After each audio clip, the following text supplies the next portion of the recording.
नमस्कार जी, स्वागत है आपका। 11 बज चुके हैं और इस वक्त की बड़ी ब्रेकिंग लेकर मैं आपके समक्ष हाजिर हूं। आप जल्दी से जल्दी जुड़ जाइए, आपका स्वागत है। कमेंट भी कर दीजिएगा और इसको काइंडली शेयर भी कर दीजिएगा ताकि जो लोग आपसे जुड़े हैं और हमें नहीं देख पा रहे हैं वो आपके माध्यम से इस खबर तक पहुंच सकें और हमें देख सकें। तो बहुत बहुत शुक्रिया आप सब लोगों का। बहुत से लोग जुड़ गए हैं, कमेंट्स नहीं आ रहे हैं इसलिए मैं जान नहीं पा रहा हूँ कि कौन जुड़े हैं कौन नहीं जुड़े हैं।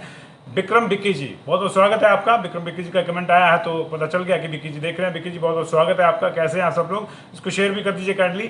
और बाकी लोगों के कमेंट्स भी जो है आने शुरू हो जाएंगे और उसके बाद हम बस थोड़ी देर में इसको शुरू करेंगे इस वक्त की बड़ी खबर को। चंडीगढ़ से बड़ी खबर आ रही है और Tresh ji, Aditya Kanwar ji, good morning, how are you? Chhinder Kumar Sharma ji, Chhitender Kumar Sharma ji, Sandeep Kumar Prashar ji, नमस्ते, आपका भी स्वागत है। अशोक तनवर जी, कैसे हैं आप सब लोग? बहुत से हमारे दर्शकों के बच्चों ने, अगर छोटे बच्चे उनके घरों में, तो आज स्कूल जाना शुरू किया होगा। आज से उनके भी स्कूल शुरू हो गए हैं। जॉनी शर्मा जी, बहुत बहुत शुक्रिया आप लोगों का ज्वाइनिंग के लिए। Khemchand ji, thank you very much for joining. Manish Sood ji, जय हो, कैसे हैं आप? ठीक ठाक। गणेश ठाकुर जी, नमस्ते, कैसे हैं आप? Johnny Sharma ji, good morning. Y K Sharma ji, hello, how you? Ripan Sharma ji, Rajesh Thakur ji, आप सब लोग कैसे हैं? बताएं कहाँ कहाँ से, कौन कौन, ये भी बता दीजिएगा। अनिल गुलेरिया जी, प्रेमचंद जी, राजपूत प्रवीण चौहान जी, अभिषेक उपाध्याय ज्वालामुखी से हैं, बहुत बहुत शुक्रिया। जैसे इन्होंने लिखा ज्वालामुखी से, बाकी भी बता दें तो जी। कमल ठाकुर जी, राकेश जी, सनी शर्मा जी, गगन ठाकुर जी, सनी वर्मा जी, आते हैं जी, आते हैं लाइव पे तो आते हैं सनी जी। राजू शर्मा जी, सुरेंद्र संदल जी, राकेश वर्मा जी, जितेंद्र जी, बहुत से लोग हमारे साथ जुड़ गए हैं। बहुत बहुत शुक्रिया आप सब लोगों का एक बार फिर से। मैं संजीव शर्मा हूं, आप पंजाब केसरी टीवी देख रहे हैं और इस वक्त की बड़ी खबर लेकर मैं आपके समक्ष हाजिर हूं। आज बीजेपी की हिमाचल इकाई की जो कोर ग्रुप की बैठक चंडीगढ़ में होनी थी उसे फिलहाल स्थगित कर दिया गया है। जी हाँ, बीजेपी के कोर ग्रुप की जो चंडीगढ़ में बैठक होनी थी उसे स्थगित कर दिया गया है। ये बैठक इसलिए इंपॉर्टेंट थी क्योंकि इसमें 4 उपचुनाव की जो सीटें थी, उपचुनाव के दौरान 3 विधानसभा की और 1 लोकसभा की, उसमें हार क्यों हुई इस पर मंथन होना था। बीजेपी ने अपने अपने मंडलों को कहा था कि वो एक विस्तृत रिपोर्ट बनाकर भेजें, उसके बाद इस कोर ग्रुप में उस पर मंथन होना था। ये मंथन, इस मंथन से जो अमृत और विष निकलता, जाहिर है कि नतीजे अगर पक्ष में नहीं रहे तो विष ही निकला हुआ है। तो ये सारी चीजें, मंथन की चीजें, फिर दिल्ली जानी थी और फिर दिल्ली में एक बैठक होनी थी और उसके बाद कुछ होना था जिसका सबको इंतजार है, बीजेपी वालों को भी, कांग्रेस वालों को भी, प्रदेश वालों को भी, क्योंकि सब लोग देखना चाहते हैं कि अब क्या परिवर्तन आता है, चीजों को किस तरह से ठीक किया जाता है। लेकिन आज की बैठक स्थगित होगी। इस वक्त की बड़ी खबर हम आपके साथ शेयर कर रहे हैं। शाम को 4 बजे बैठक होनी थी, लेकिन हमारी ये सूचना है कि ये बैठक फिलहाल स्थगित हो गई है और वजह यह है कि इसमें बहुत से मंडलों की अभी भी कोई रिपोर्ट नहीं आई है। यानी बीजेपी के मतदाताओं ने जहां मत डालने के लिए परहेज किया, मत डालने से, वो नहीं आए और लो वोटिंग रही, और जो आए शायद उन्होंने नोटा दबा दिया।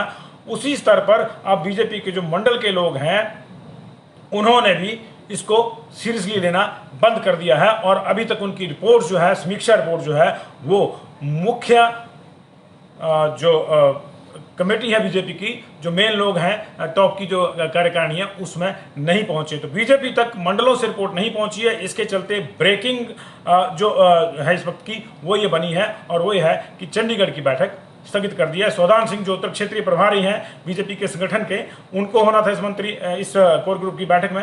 अविनाश राय खन्ना जो प्रभारी हैं हिमाचल प्रदेश के, इसके अलावा जो है संजय टंडन जो सह प्रभारी हैं, चीफ मिनिस्टर जयराम ठाकुर, पूर्व चीफ मिनिस्टर प्रेम कुमार धूमल जो है, इसके अलावा राजीव बिंदल, सतपाल सत्ती, अनुराग ठाकुर और संगठन मंत्री पवन राणा, इनको इसमें मुख्य तौर से शामिल होना था इस बैठक में, लेकिन ये बैठक स्थगित कर दिया। हालांकि अनुराग ठाकुर इसमें आते या नहीं आते इस पर संशय था, क्योंकि वो आजकल यूपी में चुनाव के सह प्रभारी हैं वहाँ पे धर्मेंद्र प्रधान के साथ, तो उनकी उपस्थिति हो पाती या नहीं हो पाती, या वो वर्चुअली जुड़ते हैं, ये अलग बात है। लेकिन ये बैठक फिलहाल स्थगित कर दी है। और क्या इसका ये मतलब है कि अब जो भी फैसला होना है वो दिल्ली से होगा? क्योंकि अब ये बैठक कब होगी ये देखना होगा। 25 तारीख से पहले पहले आपको कार्यकारिणी की बैठक बुलाने का एक निर्देश दिया गया है कि बुलाई जाए। ऐसी स्थिति में अब लगता नहीं कि बैठक जल्दी होगी, क्योंकि 18, 19 और 20 को शिमला में पीठासीन अधिकारी जो विधानसभाओं के जो पीठासीन अधिकारी है, उनका एक सम्मेलन हो रहा है। उस सम्मेलन में लोकसभा के अध्यक्ष स्पीकर जो हैं लोकसभा के, वो भी आ रहे हैं और मुख्यमंत्री भी उसमें निश्चित तौर से व्यस्त रहेंगे। तो 3 दिन तो उसमें निकल जाएंगे। आज 15 है तो 18, 19 और 20 उसमें निकल जाएंगे। और इसी दौरान जो है 19, 20 और 21 को संगठन मंत्रियों की दिल्ली में बैठक है। जो बीजेपी के तमाम राज्यों के संगठन मंत्री हैं उनकी दिल्ली में बैठक है। तो जाहिर है कि अब ये बैठक अगर होती है तो या तो 21 के बाद होगी या फिर नहीं होगी। नहीं हुई तो इसका मतलब है कि सीधे जेपी के दरबार में बीजेपी जाके हाजिरी लगाएगी। प्रदेश की बीजेपी जेपी के दरबार में यानी जगत प्रकाश नड्डा के दरबार में जाएगी और फिर जो भी होगा वहीं पे समीक्षा होगी। और जैसे जैसे मामले दिल्ली की ओर जाते हैं बहुत से लोगों की धुकधुकी बढ़ती जाती है बीजेपी में, क्योंकि अभी 2 लोग दिल्ली जाके आए हैं और उनको भी एक बहुत बड़ा संदेश दिया गया है वहाँ पे। उसकी हमने कल जानकारी भी आपको दी थी। कई चर्चाएं चल रही हैं, संगठन और सरकार में अमूलचूल परिवर्तन की बात हो रही है। कुछ कहा जा रहा है मंत्री बदले जाएंगे, कुछ कहा जा रहा है कि संगठन के महामंत्री या संगठन के दूसरे पदाधिकारी बदले जाएंगे। क्या होता है क्या नहीं होता ये तो भविष्य के गर्भ में है। जब तक होता नहीं है तब तक सामने नहीं आता है, क्योंकि राजनीति में सारी चीजें, सारी नीतियां राज ही रहती हैं जब तक कि वो राज सरेआम ना हो जाए। तो इस वक्त की बड़ी खबर, बीजेपी की बैठक टल गई है और ये टली इसलिए है क्योंकि मंडलों से रिपोर्ट नहीं आई है, ऐसा कहा जा रहा है। 20 विधानसभा के सेगमेंट में चुनाव हुआ था। आपकी जानकारी के लिए बता दूं 3 लोग जो है सीट उसमें विधानसभा की सीटें थी और 17 जो सेगमेंट थे विधानसभा के वो मंडी संसदीय क्षेत्र में थे। और ऐसी स्थिति में जब खासतौर से 3 तो विधानसभा की हार गई बीजेपी, सीधे तौर पर हार गई, अर्की, फतेहपुर और जुब्बल कोटखाई में बीजेपी की जमानत जब्त हुई। वहां पे बड़ा हंगामा हुआ चेतन बरागटा को लेकर। पहले उनकी टिकट कंफर्म मानी जा रही थी, जब टिकट नहीं मिली तो उन्होंने बागी होकर चुनाव लड़ा और वो दूसरे नंबर पर रहे और उन्होंने अच्छा परफॉर्म किया। लेकिन बीजेपी वहां परफॉर्म तो दूर की बात है, अंडर परफॉर्म दूर की बात है, बहुत बुरी तरह से औंधी हुई।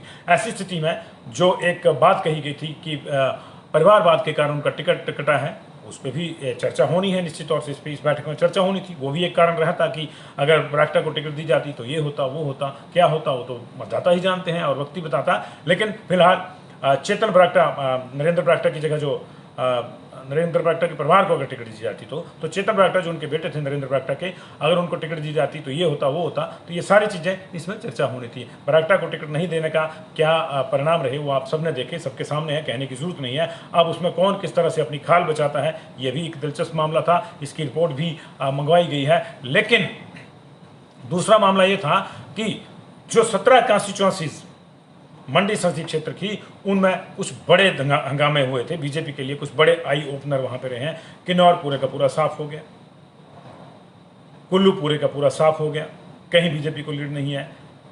लाहौल स्पीति पूरे का पूरा साफ हो गया, वहां भी बीजेपी को लीड नहीं है।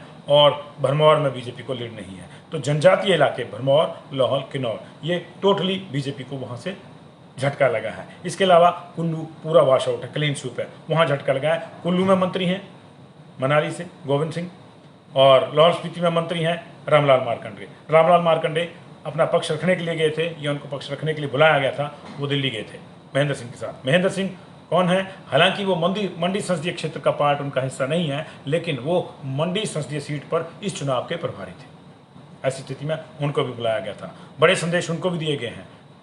हो सकता है वो संदेश लेके गए हों, लेकिन वो संदेश लेकर भी आए हैं और वो संदेश भी 2-4 दिन में जग जाहिर हो जाएगा। ज़्यादा बड़ी बात उसमें नहीं है। लेकिन ये एक चिंता का विषय था कि जिन 20 सेगमेंट में उपचुनाव हुआ, 20 सेगमेंट इसमें इन्वॉल्व थे विधानसभा के, उसमें से 12 में बीजेपी पिछड़ी है। 8 सेगमेंट में बीजेपी को लीड है। वो 8 सेगमेंट मंडी ही जिला के हैं, सिर्फ और सिर्फ मंडी जिला के हैं। ऐसी स्थिति में 8 जिलों में चुनाव था। 20 सेगमेंट में 8 जिलों में चुनाव था। इसमें शिमला भी था। शिमला में आप 2 जगह पिछड़े हैं, रामपुर में पिछड़े हैं 19-20 हज़ार से। इसके अलावा जैसे मैंने आपको बताया कि जुब्बल कोटखाई की सीट पे बीजेपी औंधी हुई है, वहाँ पे जमानत जब्त हुई है। तो शिमला जिले का अगर इसको कोई बेंचमार्क माना जाए तो ये देखना होगा। किन्नौर आपका साफ हुआ है, शिमला साफ हुआ है, किन्नौर साफ हुआ है, कुल्लू साफ हुआ है, लाहौल साफ हुआ है। भरमौर चंबा जिले में आता है, वहाँ का भी एक ये ट्रेंड सेटर्स को आप अगर माना जाए तो चिंता है, आपके लिए अलार्मिंग बेल है। इसके अलावा मंडी जिला इसमें इन्वॉल्व था। उधर सोलन के अर्की में चुनाव हुआ, कांगड़ा के फतेहपुर में चुनाव हुआ। तो ये एक तरह से 8 जिले 20 विधानसभा क्षेत्र सीधे सीधे इस उपचुनाव में इन्वॉल्व थे और यही वजह थी कि इसको एक बहुत बड़ा एक्सरसाइज माना जा रहा है। जो बीजेपी की आज की बैठक होनी थी, क्या रिपोर्ट आती है, क्या रिकमेंड होता है, क्या नहीं। कल प्रेम कुमार धूमल ने ऊना में ये एक संकेत दिया था कि निश्चित तौर पे अब बड़े स्तर पर मंथन करना होगा। तो बड़े स्तर पर मंथन हो, इससे पहले वो बैठक टल गई है। और क्या इसकी ये सिर्फ इसलिए टली जो कहा जा रहा है कि समीक्षा के लिए जो है समीक्षा की रिपोर्ट नहीं आई है मंडलों से, या इसकी कोई और वजह है, ये भी जल्दी साफ हो जाएगा। देखते रहिएगा, हम लगातार जुड़े रहेंगे। इस वक्त की बड़ी खबर, बीजेपी की कोर ग्रुप की जो बैठक चंडीगढ़ में होनी थी वो नहीं हो रही है। कब होगी अगली डेट अभी डिसाइड नहीं हुई है और होगा, लेकिन ये बिल्कुल ठीक कह रहे हैं कि ये टर्निंग पॉइंट हो सकता है। इस तरह से बैठक का अगर लास्ट मोमेंट पे ये स्थगित हो रही है तो कई चीज़ें आएंगी। ऐसा कैसे हो गया कि मंडल वालों ने रिपोर्ट ही नहीं सौंपी? क्या वो अध्यक्ष को नहीं मानते? अध्यक्ष कह रहे हैं कि मेरे पास टीम नहीं है। अध्यक्ष को किसने रोका टीम बनाने से? अध्यक्ष बना दिए तो टीम बनाते। कई सवाल हैं जिनके जवाब आने हैं। कुछ कांग्रेस में भी हो रहा है, शाम तक चर्चा उसकी भी करेंगे। बहुत बहुत शुक्रिया, दिन भर आपसे जुड़े रहने की कोशिश करेंगे। अलग अलग खबरों के साथ से आप जुड़े रहिए, आपका आशीर्वाद मिलता है। बहुत बहुत शुक्रिया। इसको शेयर कर दीजिएगा काइंडली, ताकि जो लोग अभी अभी अपने कामों में व्यस्त हैं वो लोग भी इस खबर से रूबरू हो सके, उनको भी पता चल सके। और अंत में एक दरख्वास्त आपसे, जिन लोगों के बच्चे आज से स्कूल जाने शुरू हुए हैं, छोटे बच्चे, क्योंकि दो तरह का फैसला हुआ है कि प्राइवेट स्कूलों के ऊपर ये बाइंडिंग नहीं है, खासतौर से जो CBSE ICSE वाले हैं उन पे बाइंडिंग नहीं है, लेकिन जो हिमाचल बोर्ड के स्कूल के सरकारी स्कूल हैं और जो प्राइवेट उनसे एफिलेटेड हैं वहाँ पे बच्चे स्कूल में जाएंगे ही, छोटे बच्चे पहली से। तो आज टेक्निकली पहली से लेकर 12वीं तक की कक्षाएँ फुल फ्लैट शुरू हो गई हैं। आपके बच्चे चाहे पहली में, चाहे दूसरी में, चाहे 9वीं में, चाहे 10वीं में, चाहे 12वीं में, आपसे एक दरख्वास्त, क्योंकि अभी पेंडेमिक गया नहीं है, अभी भी 1000 से ऊपर एक्टिव केसेस हिमाचल प्रदेश में हैं और डेली जो डेथ का नंबर है वो बढ़ रहा है। हालांकि डेथ उन लोगों की हो रही है जो एज वाइज बहुत ज़्यादा वृद्ध हैं। 60 प्लस के लोगों की डेथ ज़्यादा हो रही है, लेकिन बुजुर्ग तो सबके घरों में हैं।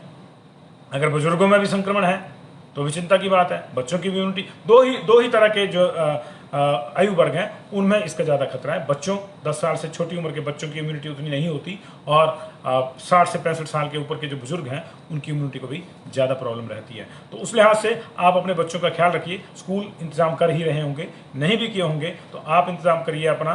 बच्चों के लिए बाकायदा जो है मास्क आप रखिए प्रॉपरली, और कोशिश कीजिए कि जो मास्क आपके बच्चे ने आज पहना है उसे कल ना जाए, कल उसको दूसरा दीजिए और पहले वाले को आप धो के सुखा लीजिए और उस तरह से दीजिए। बच्चे को समझाइए कि उसको मास्क तो उतारना ही नहीं है, लेकिन शेयरिंग नहीं करनी है। छोटे बच्चों के साथ ये प्रॉब्लम रहती है, किसी की बोतल से शेयरिंग कर लेते हैं पानी, या खाना शेयर कर लेते हैं। बच्चों को बताइए कि अभी समय इन चीज़ों का नहीं है, अभी समय धीरे धीरे पेंडेमिक के लिहाज से जीने का, वो आदतें हमको सीखनी होगी। बच्चों को प्यार से समझाएं और बच्चों को ये भी बताएं कि आपका स्कूल भी ज़रूरी है और आप भी बहुत ज़्यादा, आपकी सेहत भी हमारे लिए ज़रूरी है, इसलिए ख्याल रखें।